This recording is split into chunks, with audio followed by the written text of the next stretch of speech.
नमस्ते हैदराबाद। मेरा नाम डॉक्टर संजीव कुमार है और आज हम कैथ लैब में आए हैं जहाँ पे एंजियोग्राफी होती है। एंजियोग्राफी के नाम पे दुनिया बहुत डरती है। पता नहीं कितना दर्द होता है, पता नहीं कितनी देर लगती है, जान को खतरा होता है कि नहीं होता, स्टंट कर दिया, जबरदस्ती कर दिया। ये सारी चीज़ों के आज सवाल और जवाब हम उस जमीन से देंगे जहाँ पे ये काम होता है। तो मेरे साथ कैथ लैब में काम करने वाले टेक्नीशियंस, कैथ लैब में काम करने वाले नर्सेज और सिस्टर्स जो इसको रोज देखती हैं और रोज होते हुए देखती हैं। तो हम पहले सवाल से शुरू करेंगे। तो हमारे टेक्नीशियन साहब आज पहला सवाल पूछेंगे। हाय सर, रसूल है मेरा नाम। मैं कैथ लैब इंचार्ज है सर ग्लोबल का। सर मेरा पहला क्वेश्चन है सर, मैं रहता सर वो पाटा बस में रहता सर, वर्ल्ड सिटी में रहता मैं। तो हमारे एरिया में सब लोग खाना पीते हैं, ब्लैक वो सब खा लेते सर। उसका खाने से हार्ट प्रॉब्लम कम होता सर। क्या काढ़े से ब्लॉक खत्म हो जाते? क्या काढ़ा पीना ठीक है? क्या काढ़े पीने से लोग इंप्रूव हो जाते? अच्छा, मेरा एक सवाल आपसे ये है कि काढ़े पीने से लोग ठीक कैसे हो जाते? जब लोग जाते, काढ़े वाला बोलता कि आपका देखो इको कम काम कर रहा है, आपकी पंपिंग खराब है, डॉक्टर ने बोला 3 ब्लॉक है, मैं काढ़े पिलाऊंगा और गारंटी से आपके बाद इको कराऊंगा और इको करने से आपका पंपिंग अच्छा हो जाएगा। तो मैं उन लोगों को एक चीज बोलता हूँ, समय के साथ साथ हार्ट अपने आप रिपेयर हो जाता है, ब्लॉक्स नहीं खत्म होते। आप अपने हाथ को यहाँ से काटो, खून निकलेगा, थोड़ी देर बाद क्लॉट जम जाएगा और कुछ टाइम के बाद वो सारा हील हो जाएगा। गॉड ने इस बॉडी को खुद हील होने के लिए बनाया है। फिर हम स्टंट करते ही क्यों है? जरूरत ही क्या है? अगर काढ़े के बगैर भी आप ठीक हो जाते हैं तो काढ़े में होता क्या है? काढ़े में कोलेस्ट्रॉल को कम करने का, ब्लड थिनर्स, ये सब रहते हैं जो कि एक नॉर्मल अंग्रेजी दवा में भी रहता है। तो काढ़े के बाद आदमी ठीक हो जाता है या पंपिंग ठीक हो जाती है। तो ये बताओ कि काढ़े वाले के पास इको मशीन क्यों नहीं है? वो आयुर्वेदी के पास इको मशीन क्यों नहीं है? इको मशीन तो हमारे पास ही भेजता है पता करने के लिए। वो इन लोगों को कहता है कि भाई आप पहले चेक कर लो, बाद में चेक कर लो। वो तो ऑटोमेटिकली सबकी ठीक हो जाती है, पर ब्लॉक्स अगर चेक करो तो कभी ठीक नहीं होते। दूसरी चीज, गांधी, उस्मानिया, प्राइवेट हॉस्पिटल, गवर्नमेंट हॉस्पिटल, दुनिया के हॉस्पिटल्स में अगर आप चले जाइए तो वहां पे कहीं पे भी आपको काढ़े वाला बैठा क्यों नहीं मिलता? अमेरिका में अखाड़े वाला बैठा क्यों नहीं मिलता? अगर अमेरिका वाले को ये बात पता चल जाए कि काढ़े से आदमी ठीक हो जाता है तो क्यों गांधी में एक छोटा सा कमरा खोल के नहीं दे देते कि जिनको स्टंट कराना है इधर चले जाओ, जिनको काढ़े पीने इधर चले जाओ? क्योंकि काढ़ा काम नहीं करता, क्योंकि काढ़े में सिर्फ ब्लड थिनर और कोलेस्ट्रॉल, और वो भी शायद होती कि नहीं होती। वहां पे वो लोग बैठे रहते हैं जो लोग डरपोक हैं, जो एंजियो नहीं कराना चाहते, जो खौफ खाते हैं। जो लोग एंजियो कराते हैं उनको 1 सेकंड में पता लग जाता है कि अंदर क्या है। मैं आपको एक एंजियोग्राफी की तरफ पॉइंट करूं, ये डॉक्टर का पाइप है, 2 मिनट के अंदर अंदर एंजियोग्राम होता है। ये आर्टरी ब्लॉक्ड है, देखो ये आर्टरी पूरी की पूरी खुली हुई है। ये खुली आर्टरी की बात कर रहा हूँ, ये ब्लॉक्ड आर्टरी की बात कर रहा हूँ। देखो खुदा ने क्या किया, एक नेचुरल बाईपास बनाया। सब लोग बोलते हैं कि नेचुरल बाईपास हम बना देंगे, हम ये कर देंगे, आपका बाईपास बन जाएगा। नेचुरल बाईपास बगैर स्टंट के ट्रीटमेंट ये खुदा करता है, ये डॉक्टर नहीं करता। जब आप इस मसल को बहुत एक्सरसाइज करते हो तो आपने देखा एक्सरसाइज करने वालों की नसें यहाँ मोटी मोटी हो जाती हैं, हाथों में, पैरों में नसें और मसल्स दिखने लगती हैं।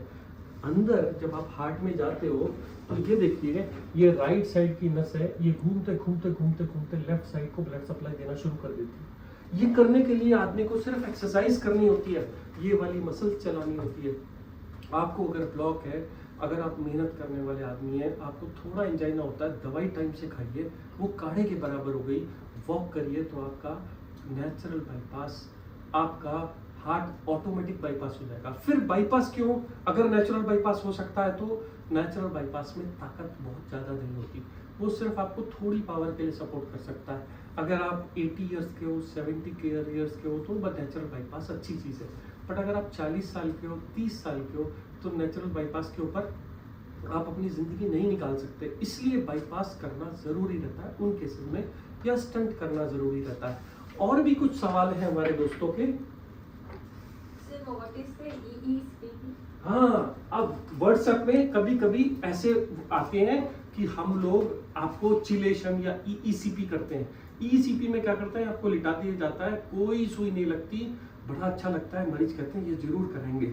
आपको यहाँ पे हाथ में पंप जैसा बीपी का कफ बांध के घंटे 2 घंटे के सेशन सुबह शाम आपको ऐसे ऐसे हाथ पैर दबाए जाते हैं। बुजुर्ग भी आराम से करा सकते हैं। EECP, enhanced external counter pulsation, मतलब बीपी के जैसे आपके पैरों को दबाते हैं। वो करते क्या है, वो लोग जो एक्सरसाइज नहीं कर सकते, काम नहीं कर सकते, चल नहीं सकते, उन लोगों को वो ऐसे एक्सटर्नल फोर्स दे के मालिश करके उन मसल्स में दौरा पैदा करते हैं। वो दौरा पैदा करने से नेचुरल बाईपास बन जाते हैं और आदमी नेचुरल ठीक हो जाता है। फिर हम क्यों नहीं करते वो? एक्चुअली ये मशीन्स के ऊपर रिसर्च 10 साल पहले हुई थी। EECP इंग्लिश दवाई का ही नमूना है। हम लोगों ने 10 साल पहले जब इसको इजाद किया तो सोचा यही था कि इससे नेचुरल बाईपास बनेंगे, मरीजों को फायदा होगा। पर जब बाद में पता चला कि इसके रिजल्ट्स अच्छे नहीं है तो हम लोगों ने वो सारी मशीन्स को डिस्कार्ड कर दिया। चाइना आज भी 20-30 हज़ार में ऐसी मशीन बनाता है और हमारे कुछ चालू डॉक्टर झोला छाप इसको चाइना से खरीद के आपको 10-15 हज़ार के सेशंस दे के ऐसे मालिश करते हैं। उससे कोई नुकसान और कोई फायदा नहीं है। जो लोग एक्सरसाइज कर सकते हैं वो उतना ही बड़ा फायदा करता है।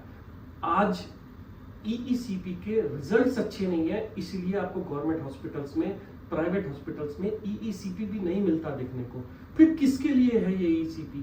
साहब, अगर आपने एंजियो कराया, स्टंट कराया, बंद हो गया, बाईपास कराया, बंद हो गया, ओल्ड एज है, कुछ नहीं कर सकते, कुछ भी नहीं बचा, दवा खाते हैं अभी भी दर्द होता है, ऐसे लोग अगर ये वाला चारा यूज करते हैं लास्ट रिजॉर्ट, उन लोगों के लिए ठीक है।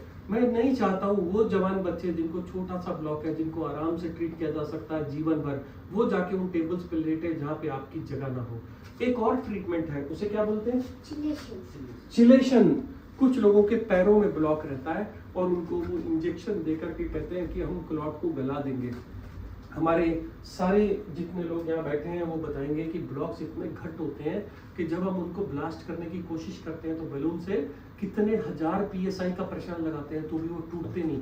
तो कोई भी केमिकल उतने ब्लॉक्स को खुला नहीं सकता, क्योंकि ये ब्लॉक इतने घट होते हैं, इतने हार्ड होते हैं कैल्शियम के, कि कई बार बर लेके इनको ड्रिल करना पड़ता है। तो चिलेशन क्या करता है? चिलेशन छोटी आर्टरीज को खोल देता है, थोड़ी टाइम के लिए बेनिफिट देता है। वही बात पहले की तरह जैसे उसके रिजल्ट्स नहीं आए थे, इसीलिए चिलेशन को ड्रॉप कर दिया गया।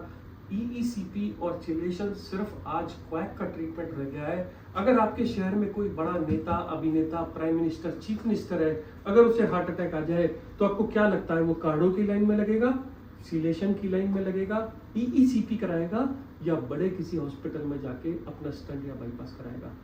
इतिहास गवाह है।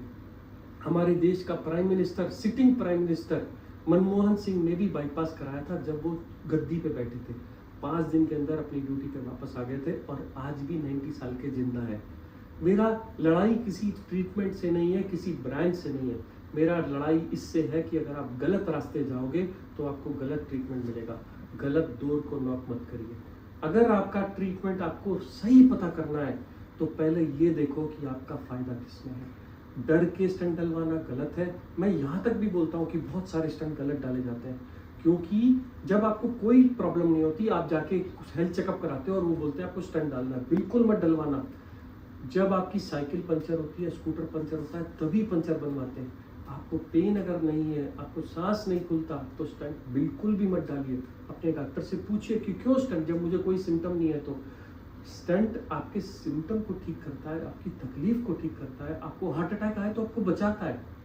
पर ये जो इधर उधर की अफवाहें हैं, जो व्हाट्सएप पे चलने वाले मैसेज हैं, ये आपका दिमाग खराब करते हैं। डॉक्टर से जाके सवाल घट पूछिए, डरिए बिल्कुल भी मत। और जितने भी तरह के इलाज हैं सब एक पर्टिकुलर लोगों के लिए बने हुए हैं। इस इंफॉर्मेशन के साथ अगर आपके मन में कोई सवाल आता है तो नीचे लिख करके टाइप करिए, मैं खुशी से आपका जवाब दूंगा। मैं संजीव कुमार हैदराबाद से बोल रहा हूँ।